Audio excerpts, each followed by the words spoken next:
Hello friends, एक बार फिर से स्वागत है आपका लिट मोड के यूट्यूब प्लेटफॉर्म पे।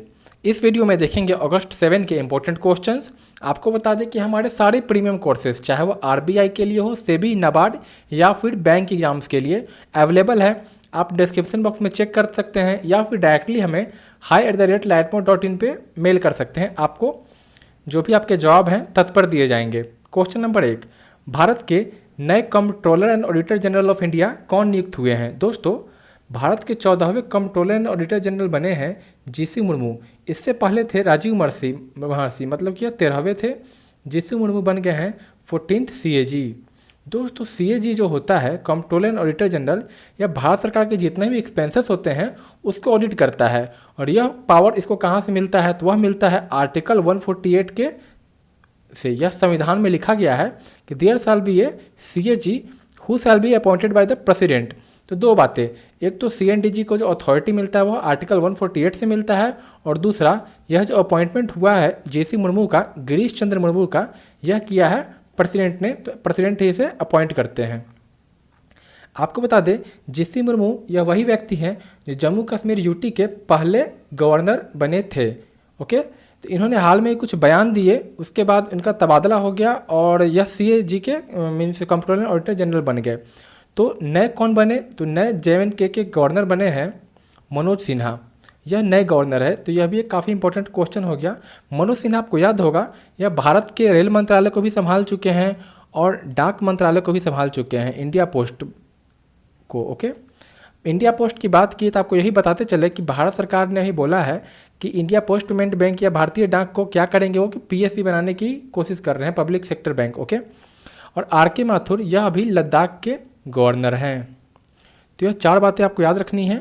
एक बात और आपको बता दें कि आपको मालूम है कि भारत सरकार अपने जितने भी टॉप के पोस्ट्स हैं उस पर गुजरात कैडर के IAS को वरीयता दे रहे हैं और उन्हीं को भरते जा रहे हैं।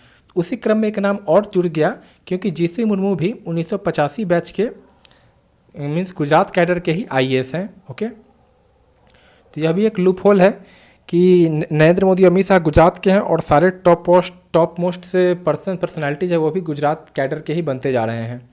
Moving on, who has been appointed as the chairman of UPSC? दोस्तों, हाल में ही यूपीएससी का रिजल्ट आया, 829 लोग चयनित हुए। अगर हमारे इस वीडियो को सुन रहे हैं कोई चयनित हुए हैं तो उन्हें काफ़ी हार्दिक बधाई। दोस्तों, नए चेयरमैन उनके बने हैं प्रदीप कुमार जोशी।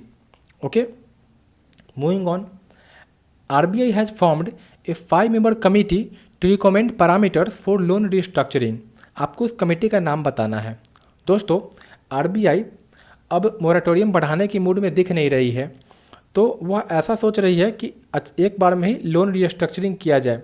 लोन रिस्ट्रक्चरिंग का मतलब होता है कि जो भी लोन के टर्म्स एंड कंडीशंस है उसमें थोड़ी मॉडिफिकेशन हो जाए। मॉडिफिकेशन इन द सेंस, जो रीपेमेंट टाइम है या तो वो बढ़ा दिया जाए या इंटरेस्ट रेट है वो घटा दिया जाए, कुछ इसी तरह के फेरबदल कर दिया जाए। ऐसा नहीं है कि इससे पहले ऐसा कोई स्कीम इंडिया में नहीं आया। कॉरपोरेट डेप्ट रिस्ट्रक्चरिंग हो, CDR, या फिर एक SDR आया था, S4A आया था, 525 रूल भी आए थे। तो ऐसे बहुत सारे रूल्स आ चुके हैं पहले ही। लेकिन उन नियमों में और यह इस लोन स्ट्रक्चरिंग में एक बुनियादी अंतर है, वह यह है कि इसमें इन बाकियों में क्या था कि सभी को एंट्री थी। जितने लोगों ने भी लोन ले रखा है उन सभी को एंट्री मिलता था कि वो अपना रिस्ट्रक्चरिंग करवा सकते थे। बट अभी वाले में नहीं है। जो भी मार्च तक NPA नहीं हुए हैं या जो मार्च तक पूरी तरह पैसे चुकाते रहे थे, केवल वही इस लोन रिस्ट्रक्चरिंग के अंदर जाएंगे।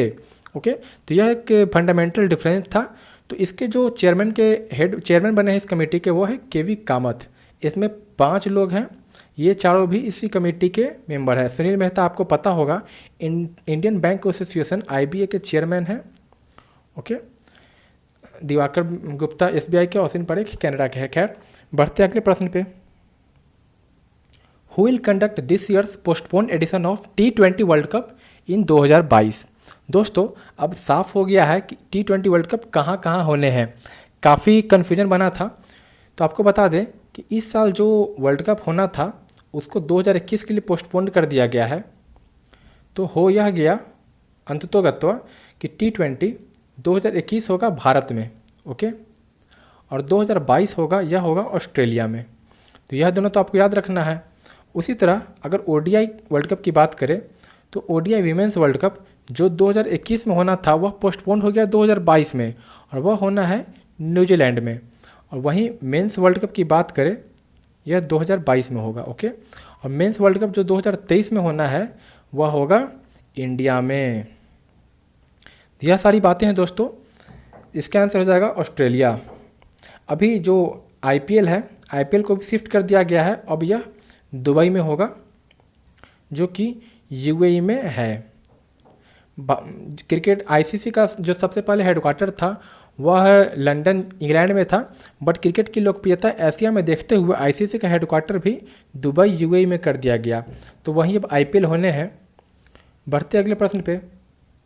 Exim bank, export import bank of India has extended a line of credit कितने का? 1870 करोड़ का। तो किस देश की पावर सप्लाई के जो इंफ्रास्ट्रक्चर है उसको क्वालिटी को बढ़ाने के लिए दिया गया है? तो यह क्वेश्चन इसलिए डाला गया है क्योंकि काफ़ी इस देश पे क्वेश्चंस आते रहते हैं। इसका आंसर है मोजाम्बिक। 2-3 एग्जामों में इसके कैपिटल्स पूछे जा चुके हैं, तो आप इसे याद रखना, मापुटो। सी फूड के लिए कंट्री काफ़ी फेमस है, यहाँ पे पेड़ी पेड़ी प्रॉन्स या पेड़ी पेड़ी चिकन वगैरह काफ़ी ज़्यादा मिलते हैं। Moving on. RBI offered an additional special liquidity facility of ₹5,000 crore each at its policy lending rate to.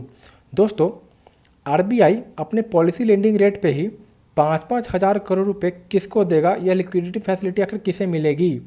तो यह मिलेगी नाबार्ड को और नेशनल हाउसिंग बैंक को। इसको इसलिए मिलेगी ताकि रूरल एरियाज़ में अफोर्डेबल हाउसिंग प्रोवाइड हो सके।